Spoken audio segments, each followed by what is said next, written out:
여호수아의 유언이라는 제목으로 말씀을 전하고자 합니다. 임종이 다가올 때가 되면은 유언을 하게 됩니다.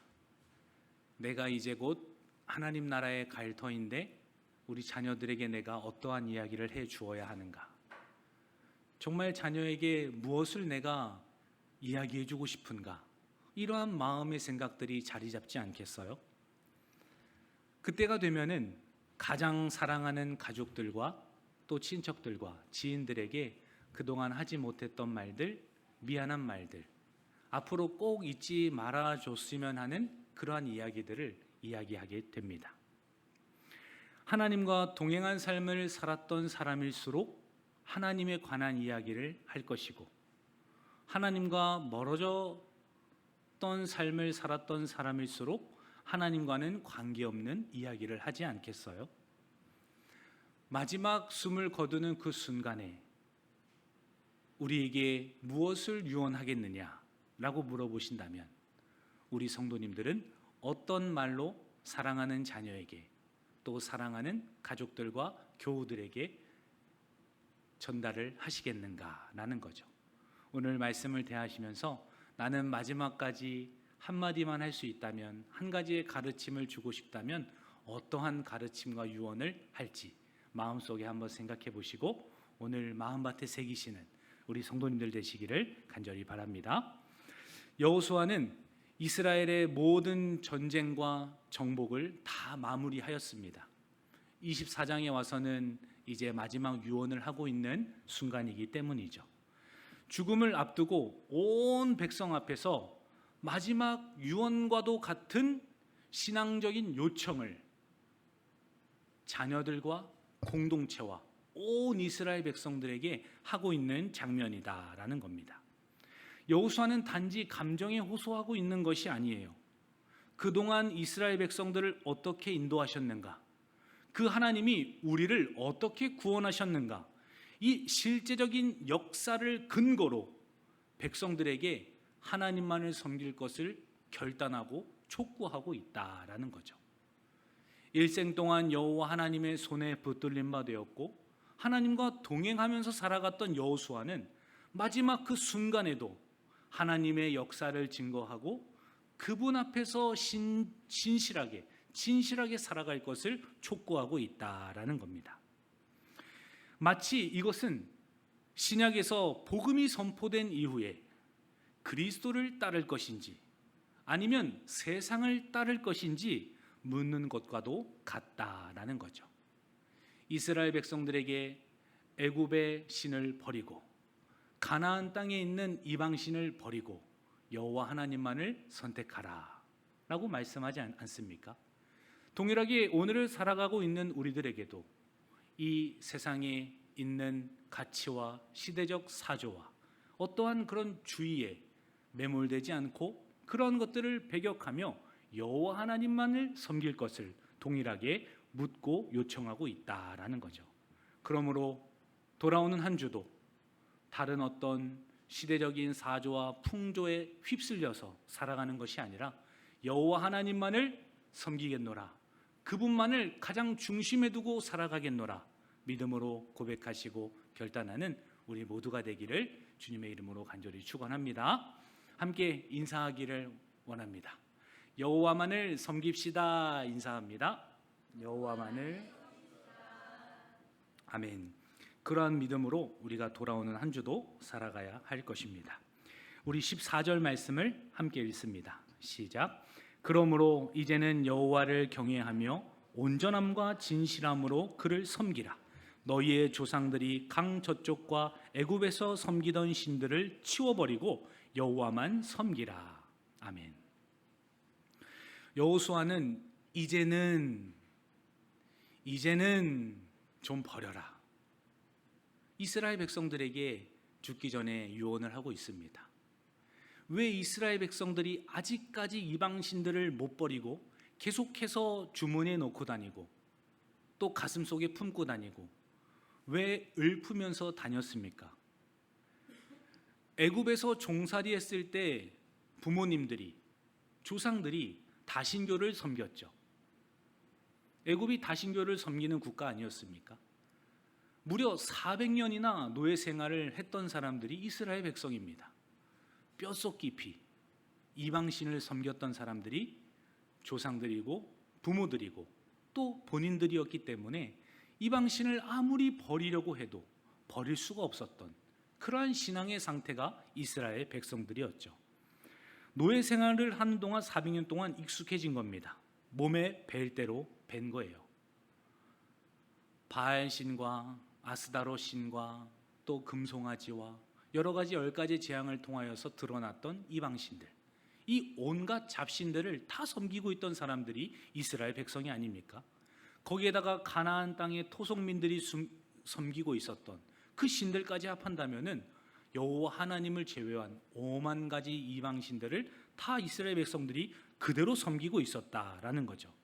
그래서 이제는 애굽에서 섬기던 신들을 치워버리고 여호와만을 섬기라라고 촉구하고 있는 것입니다. 오늘날 현대판 우상들은 무엇인가요? 이스라엘 백성들은 그때의 문화와 그때 시대에 따라서 우상들이 있었겠죠. 오늘날의 우리에게는 우상들이 무엇인가라는 거예요. 오늘날에는 돈이면 다 되지, 돈 없으면 끝이야, 물질 만능주의, 물질을 최우선주의로 하는 그러한 사고들로 가득 차 있지 않습니까? 1등만 기억하는 더러운 세상이야 성공주의에 매몰되어 있는 또 한국 사회를 보기도 합니다. 자녀가 꽤 좋은 성적을 받았어요. 70점, 60점도 나쁘지 않습니다. 80점은 더 좋죠. 그러나 왜 20점을 틀렸어? 라고 이야기하면서 왜 100점을 맞지 못했느냐고 책망하는 그런 말도 안 되는 어처구니가 없는 현실 속에서 우리가 살아가고 있지 않습니까? 남들보다는 자기 중심성에 사로잡혀서 내가 세상의 기준이 되는 것처럼 살아갑니다. 내가 기분이 좋고 내가 괜찮으면 다 좋은 것이라고 그렇게 합리화를 하면서 이 시대에서는 그렇게 살아갑니다. 현대사회에 보이지 않는 이 애굽의 우상신들, 그런 것들이 우리 주변에도 지금도 여전히 존재하고 있다라는 것이죠. 여호와만을 섬기라, 이 여호수아의 가르침과 권면은 아주 지당하고 합당한 말씀이다. 이것을 우리는 부정할 수가 없어요. 구속받은 이스라엘 백성이 아닙니까? 이스라엘로부터 400년 종살이하다가 구원을 받은 존재이고 이제는 더 이상 365일 일하지 않고도 하나님께서 먹여주시고 또 잠을 재워주시고 구름기둥과 불기둥으로 인도하셨어요. 신들이 40년 동안 해하지 않도록 하나님께서 그들을 보호하신 것을 날마다 경험했던 존재들이 아닙니까? 당연히 마땅히 하나님께 영광을 돌리고 또 거룩한 신앙의 반응을 보여야 하는 사람들이 이스라엘 백성이었어요. 이렇듯 참된 신앙은 우상과의 타협을 허용하지 않습니다. 하나님의 구원을 받은 백성이라면 그 어떤 것도 하나님께서는 버리고 치워버리고 내던질 것을 말씀하고 계시기 때문이에요. 출애굽기 20장 3절 말씀에서도 십계명을 통해서 가르쳐 주셨죠. 너는 나 외에는 다른 신을 내게 두지 말라. 가장 먼저 하신 말씀이 이 하나님만을 섬길 것에 관한 그 말씀이 아니셨습니까? 구속받은 백성은 마땅히 하나님께 이러한 반응으로 삶을 살아가야 한다라는 거죠. 그러므로 오늘 말씀을 대하시면서 기억하실 것은 참된 신앙은 전적인 헌신이다라는 겁니다. 양자택일이에요. 중간지대는 없습니다. 회색지대는 없어요. 차갑든지 뜨겁든지 하라 말씀하셨죠. 여호와 하나님만을 섬길 것을 어찌 보면 강압적으로 강요하는 것 같기도 합니다. 그러나 그것은 하나님의 구원을 받은 백성에게 마땅히 합당하게 하나님께서 요청하시는 믿음의 바로 선택이다. 믿음의 순간이다라는 거죠. 하나님은 나눠받는 섬김을 거부하십니다. 예수님께서도 단순히 종교가 아니시죠. 주님께서는 나를 너의 전인격적인 주인으로 삼으라 라고 말씀하세요.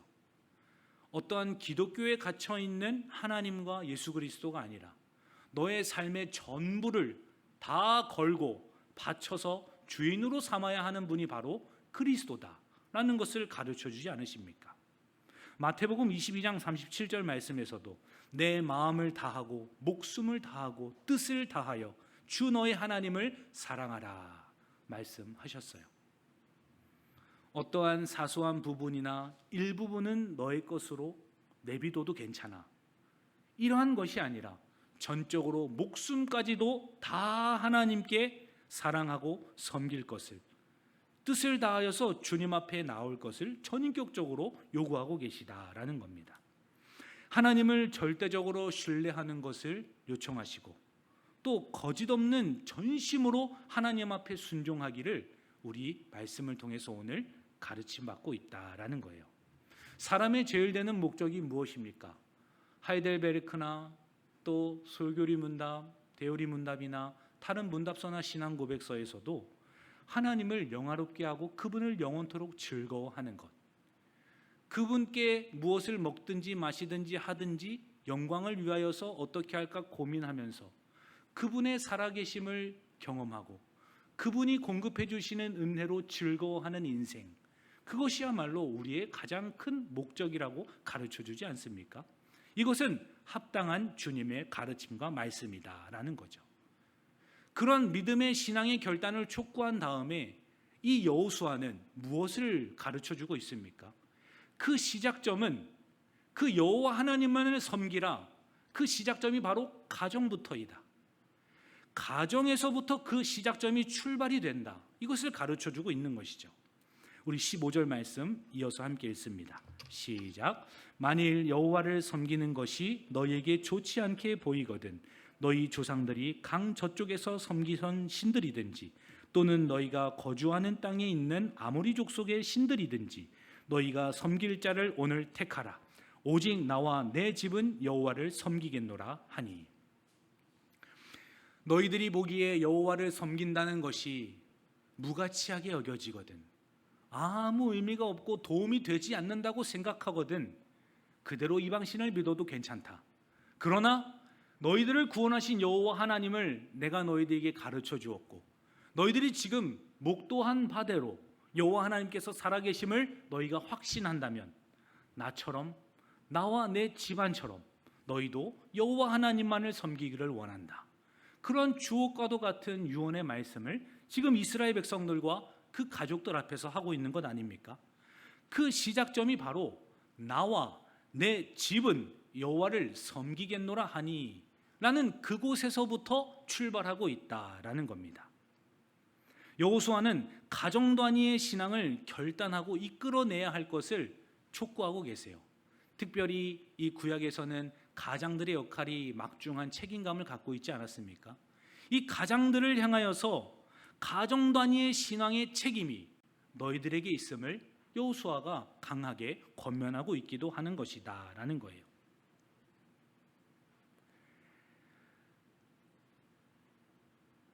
죄수를 가둬둬야 하는 간수도 이 사도 바울의 기적과 같은 하나님의 은혜 앞에서 내가 어찌하면 좋겠습니까? 라고 물어보자 주 예수를 믿으라, 그리하면 너와 내 집이 구원을 받으리라 말씀하셨죠. 이 구원의 가장 작은 단위, 시작점은 가정부터, 나로 포함한 가정부터 시작된다는 것을 여러 곳곳에서 가르쳐 주십니다. 그러므로 참된 신앙으로 전적인 헌신을 하고자 하는 성도들은 가장 먼저 기억하실 것은 가정에서부터 그 신앙의 결단이 시작된다라는 것이에요. 예수 그리스도를 따르는 삶은 개인을 넘어서는 것입니다. 가족과 공동체를 향한 책임으로 확장되기 때문이에요. 지금 15절에서는 가정에 대하여서 이야기했다면 이어서 16절과 17절 말씀에서는 이스라엘 백성들 공동체와 전체를 향하여서 또 말씀하고 있는 부분을 보기 때문입니다. 이 여호수아는 왜 가족을 대표해서 본인이 결단을 했어요? 성경에서는 가장에게 신앙의 책임을 부여하기 때문이고 가정 전체가 하나님의 언약 아래서 살아가야 함을 우리에게 가르쳐주고 있는 것입니다. 하나님께서 아브라함을 택하신 이유가 무엇입니까?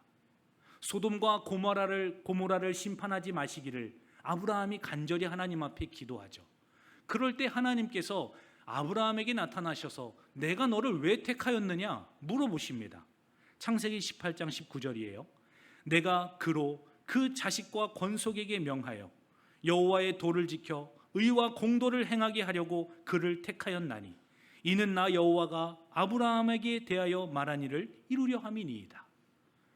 하나님께서 아브라함을 택하신 이유는 그로 인하여서 그 자식과 그 권속들에게 가르치고 명하여서 여호와 하나님의 도를 지키고 그분의 공도를 행하게 하시고자 하나님께서 그 많은 사람들 가운데 연약하고 작은 아무것도 없는 아브라함을 택하셔서 주님의 권속으로 주님의 가정으로 삼으셨다는 것을 가르쳐 주십니다.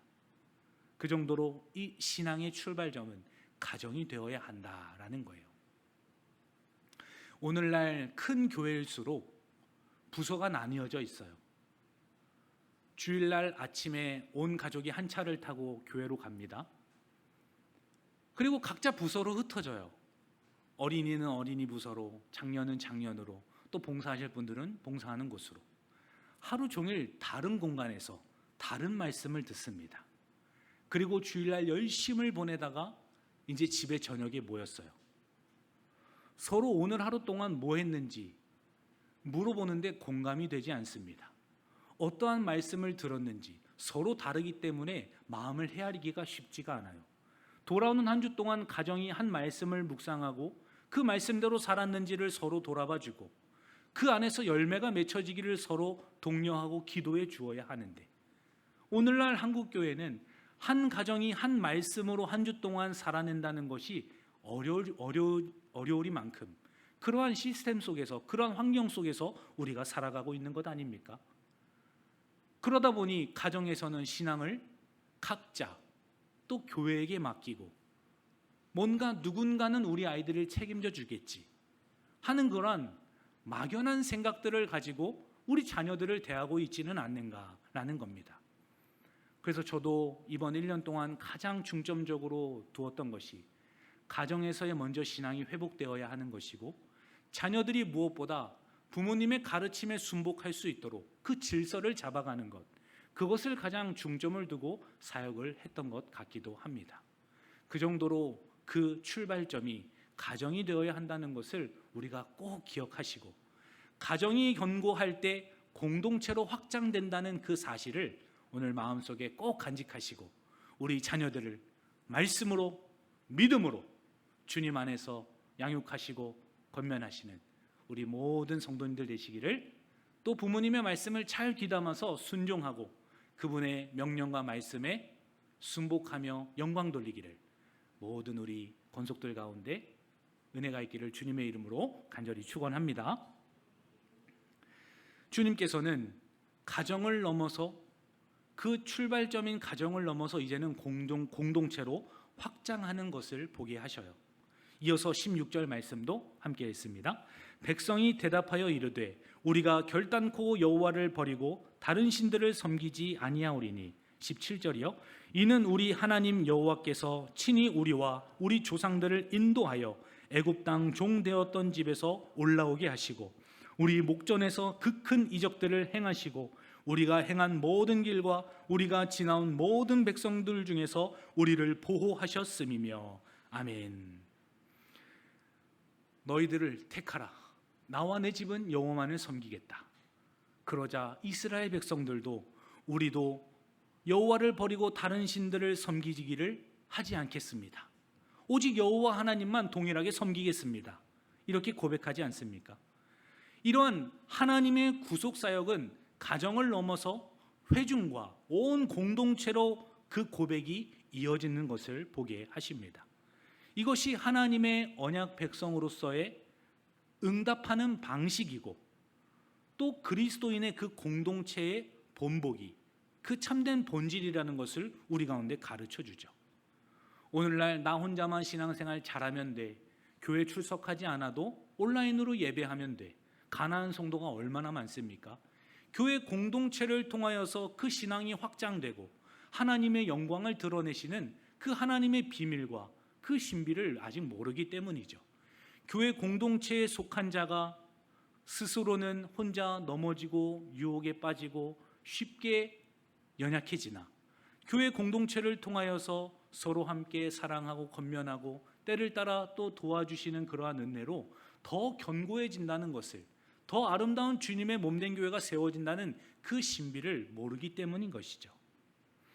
사랑하는 성도 여러분, 우리 함께 믿음으로 고백하기를 원합니다. 저를 따라해 주시기를 바랍니다. 오직 나와 내 집은 여호와를 섬기겠습니다. 처음부터요. 오직 나와 내 집은 여호와를 섬기겠습니다. 오직 나와 내 집은 여호와를 섬기겠습니다. 아멘. 바로 이 공동체의 본보기가 우리 한 사람 한 사람을 통하여서 가정으로 또 공동체로 이어진다는 것이죠. 이 구속의 은혜는 공동체적인 고백으로까지 이어지는 것입니다. 예수 그리스도의 은혜를 입은 자는 자신만이 아니라 공동체와 함께 믿음을 고백하고 그분의 말씀대로 지켜 나아가는 것이에요. 어떤 이들은 오늘날의 모이기를 패하는 자들입니다. 오무교회라고 하여서 요즘은 그런 책도 히트를 치고 있죠. 교회에 뭐가 없고 자꾸만 성경에서 말하는 교회의 모습들을 흐릿하게 오해하도록 왜곡하는 많은 도전들과 시도들이 있습니다.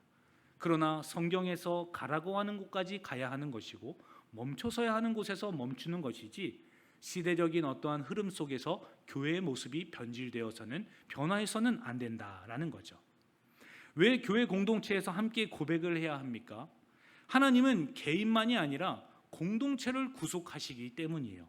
나와 내 집이 하나님 앞에 돌아오는 것이고 또 함께 주님을 시인하는 신앙을 하나님께서 기뻐하시기 때문이에요. 마태복음 18장 20절 말씀을 찾아보기를 원합니다. 마태복음 18장 20절 말씀입니다.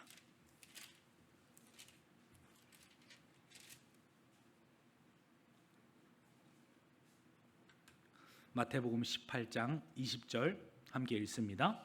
두세 사람이 내 이름으로 모인 곳에는 나도 그들 중에 있느니라. 아멘. 하나님께서 믿음의 공동체가 모여있는 바로 그 자리, 그 사람들을 기뻐하시고 또 원하신다는 것을 가르쳐 주지 않으십니까?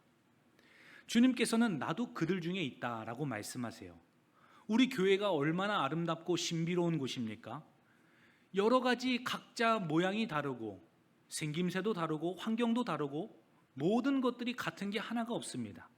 그러나 그러한 우리들을 바라보면서 너희들은 한 몸이다. 너희들은 나의 지체들이다. 주님께서 그러한 신비로운 말씀을 해주시죠. 그리고 너희는 그리스도 안에서 한 형제이고 한 자매이다. 이러한 거짓말과도 같은 하늘의 신비를 우리 가운데 허락해 주세요. 이것이 얼마나 하나님께서 연합된 공동체를 사랑하신다는 표현이겠어요. 우리가 하나님의 성전이고 또 이곳이 하나님의 거룩한 집이라는 것을 가르쳐 주시죠. 그러므로 구속받은 믿음의 공동체는, 믿음의 사람들은 가정을 넘어서 공동체와 하나님이 원하시는 모습으로 신앙을 유지하고 살아간다라는 것입니다. 나 혼자만 잘 먹고 잘 살고 신앙생활하는 것이 아니라 내 사랑하는 가족들과 또 넘어서 공동체와 대한민국과 온 열방을 품으시는 우리 광문의 성도님들 되시기를 간절히 바랍니다. 우리 마지막으로 18절 말씀도 읽습니다. 여호와께서 또 모든 백성들과 이 땅에 거주하던 아모리 족속을 우리 앞에서 쫓아내셨습니다. 그러므로 우리도 여호와를 섬기리니 그는 우리 하나님이심이니이다 하니라. 아멘. 이 구속의 은혜를 받은 사람들은 개인과 공동체를 넘어서 삶 전체로 하나님 앞에 응답을 합니다. 여호와 하나님께서 애굽 땅에 종되었던 집에서 올라오게 하신 것, 또 큰 이적을 통하여서 홍해를 가르시고 우리를 이끌어내신 것, 이러한 이스라엘 백성들이 겪었던 수많은 은혜들이 동일하게 우리에게도 하나님께서 보여주시고 가르쳐 주셨죠. 이거는 우리 교회 공동체가 대부분 알고 있는 이야기라서 말씀을 드립니다만, 우리 준우가 지지난주 3주 전인가요? 자전거를 타고 가다가 자동차와 사고가 났어요. 접촉사고가. 횡단보도에서 자전거를 타고 가면 안 된다, 그러한 규정과 법안이 있다고 저도 몰랐어요. 그래서 준우가 가해자가 되고 그 차가 오히려 피해자가 되었다고 그런 이야기를 하시더라고요. 아니, 그래도 차랑 사람이 부딪혔는데 사람이 피해자가 돼야지 어떻게 가해자가 되는가, 그러한 의구심과 억울함과 오히려 화나기까지 하는 그런 감정들을 우리가 다 같이 공유하지 않았습니까? 그래서 하나님 앞에 가장 먼저 무릎을 꿇고 기도하고 은혜를 구하셨던 그 가정의 모습들을 우리가 함께 알고 있어요. 하나님의 은혜를 구하며 어떻게든 그 일을 해결해 보려고 얼마나 우리 부모님께서 애를 쓰고 신경을 쓰셨겠어요.